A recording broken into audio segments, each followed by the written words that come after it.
ચાલો આજે એક એવી સફર પર જઈએ જ્યાં શ્રદ્ધા, તપસ્યા અને ચમત્કારની વાતો એકબીજામાં ઓતપ્રોત થયેલી છે. આપણે વાત કરીશું ગુજરાતના એક જીવંત તીર્થસ્થાન બગદાણા વિશે. પણ આ કોઈ સામાન્ય ગામની વાત નથી હો. આ તો એક એવી જગ્યાની ગાથા છે જે સદીઓથી લોકોને પોતાની તરફ ખેંચતી આવી છે. પણ સવાલ એ થાય કે ભાઈ એવું તે શું છે આ બગદાણામાં? શું કામ એ આટલું ખાસ અને પૂજનીય ગણાય છે? ચાલો આજે આપણે આ જ સવાલનો જવાબ શોધીએ. આપણે એની ભૌગોલિક સ્થિતિથી લઈને એના પવિત્ર કુંડ અને એની પાછળની અકલ્પનીય દંતકથા સુધી એક કડીને જોડીશું. અને હા, એક વાત ખાસ કહી દઉં, આપણી આ આખી વાતચીતનો આધાર આ ઐતિહાસિક લખાણ છે. એનો મતલબ એ છે કે આપણે કોઈ અનુમાન નથી લગાવી રહ્યા, પણ જે લખેલું છે એને સમજવાની કોશિશ કરી રહ્યા છીએ. આનાથી આપણને ખબર પડે છે કે એ સમયે લોકો આ જગ્યા વિશે શું માનતા હતા.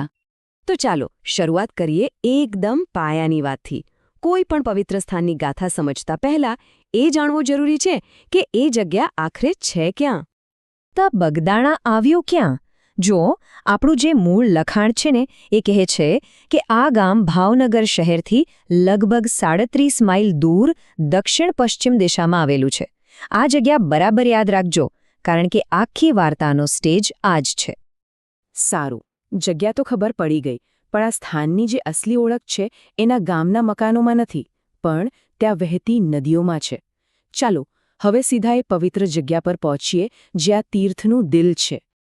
અહીં શું થાય છે કે એક બગડ નામની નદી છે અને એની સાથે બીજી એક નદી ભળે છે.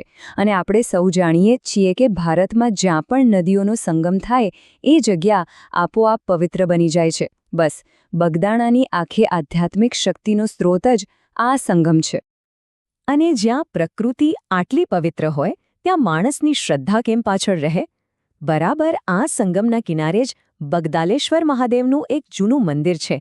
સ્થાનિક લોકો એને બગડેશ્વર પણ કહે છે. કલ્પના તો કરો, એક બાજુ નદીનો શાંત પ્રવાહ અને બીજી બાજુ મંદિરની ઘંટડીઓ. આ માહોલ જ આખી જગ્યાને દિવ્ય બનાવી દે છે. નદી અને મંદિરની વાત તો થઈ, પણ બગદાણાની જે ચમત્કારની વાતો છે ને એ ત્યાંના પાણીના અમુક ખાસ સ્ત્રોતો સાથે, એટલે કે કુંડ સાથે જોડાયેલી છે. ચાલો હવે એ જોઈએ. પણ એ પહેલાં આ કુંડ એટલે શું એ ફટાફટ સમજી લઈએ.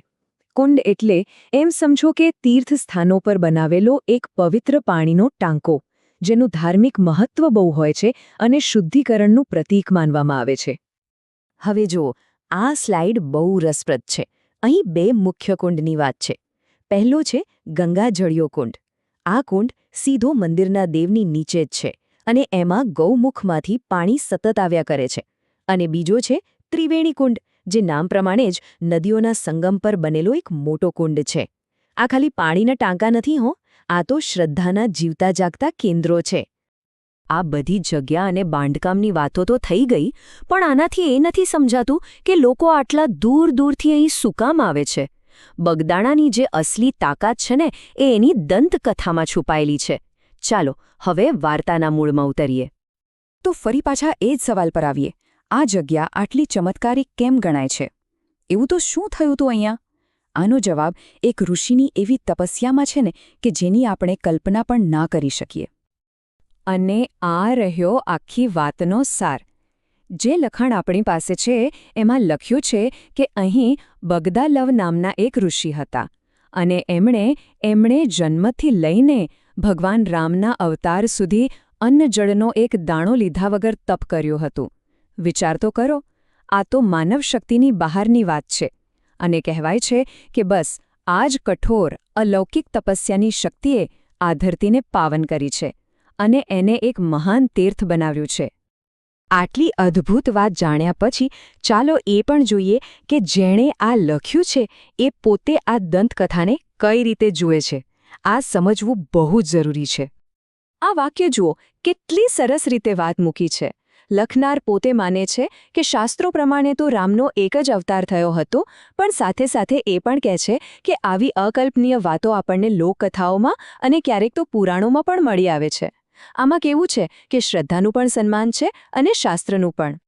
અને છેલ્લે આ આખી વાત આપણને એક મોટા સવાલ પાસે લાવીને ઊભી રાખી દે છે કે કોઈ પણ જગ્યા માટે દંતકથા ક્યાંથી શરૂ થાય છે અને ઇતિહાસ ક્યાં પૂરો થાય છે કેવી રીતે લોકોની અતૂટ શ્રદ્ધા એક નદીના કિનારાને એક જીવંત તીર્થ બનાવી દે છે બસ આ જ વિચાર સાથે આજની વાત અહીં પૂરી કરીએ